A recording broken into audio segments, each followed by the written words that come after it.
sort of going into the Magic Millions. He had there was a good buzz around the stallion. Obviously, a week after sale, there's a much bigger one with a daughter of Ole Kirk winning the Magic Millions. We paraded a son of him last year. He came out and won a Group 3 on debut. So we thought we went to the sales approaching it this year, wanting to find the most precocious types by that stallion that we could find. I thought we found a lovely style of filly here. She's probably a little bit neater than those first couple of fillies that you've seen come out before, but that's very much in line with I think the progeny of the stallion, what we've seen across the board, what we saw last year. I think Ole Kirk herself, if you saw her parade, she was a nice, neat but balanced style of filly. Out of a well-performed mare who actually sort of got out a little bit in trip. So a bit like Bruce was saying, out of the last colt that we saw there, you'd expect this filly. She's got the physical attributes that we'd like to see her performing early for you.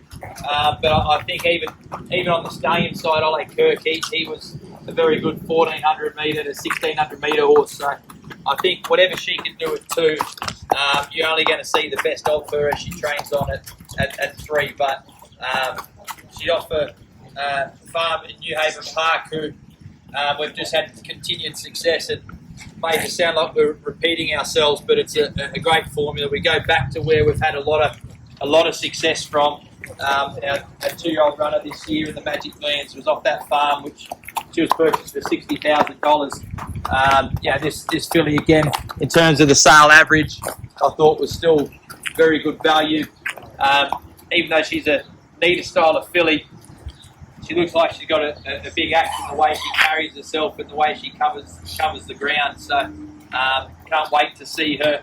I know she's under saddle now, but I can't wait to see her once she steps out on the track, or once Johnny sort of picks up the pace and asks a little bit more from her. I think she'll be very, very efficient the way she covers the ground and uses herself. Ole Kirk is probably the most exciting young stallion going around at present. Obviously, as Adrian mentioned, Ole finished second in Jim Crack and came out and won the Magic Millions 2-year-old Classic last week. The thing we loved about Kirk was he's just such a lovely mover.